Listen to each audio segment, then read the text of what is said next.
మిమ్మల్ని రాజయోగంలో, మిమ్మల్ని సంసారంలో, మమ్మల్ని సన్యాసంలో. అందుకే ఏ కార్యక్రమం పోయినా ఎవరికి ఏ విధంగా ఆశీర్వాదం అందాలో ఆ విధంగా ఇచ్చి అనుగ్రహించి పోయేటటువంటి పాత్రత జగన్మాత నాకు కల్పించింది. ఆ పాత్రతకి ఈరోజు మీరందరూ బాధ్యులయ్యారు, అదృష్టవంతులయ్యారు. ఈ అదృష్టాన్ని మీకు కల్పించినటువంటి రాష్ట్రీయ స్వయం సేవక సంఘ మాన్యనీయ సరసంఘ చాలక్ గారు, అలాగే సంఘంలో ఉండి భరతమాత ముద్దు బిడ్డల్లా ఉండి మన సంరక్షణ కోసం, మన కోసం పనిచేస్తున్నటువంటి సంఘ కార్యకర్తలకు, ఈ వేదికకు ముఖ్యులైనటువంటి కార్యకర్తలకు మరొకసారి గట్టిగా చప్పట్లు. నేను వచ్చే ముందు మా పిల్లలతోనే చెప్పిన కార్ల, ఈరోజు వెళుతున్నటువంటి సమ్మేళనంలో నేను ఒకే ఒక్క అంశం మీద మాట్లాడతాను, వేరే ఏ అంశాలు నేను చెప్పదలుచుకోలేదని చెప్పాను.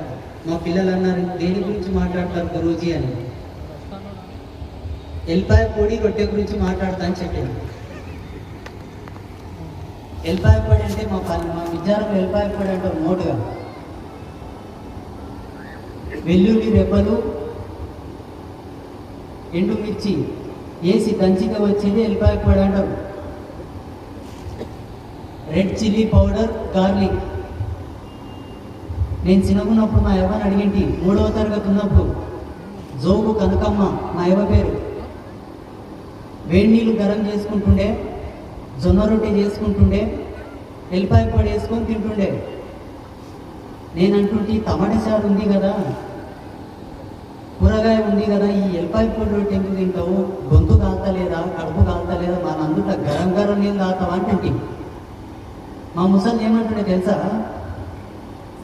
300 రోగాలకు మందు అబ్బాయి ఇది అంటుండే. 300 రోగాలకు మందు.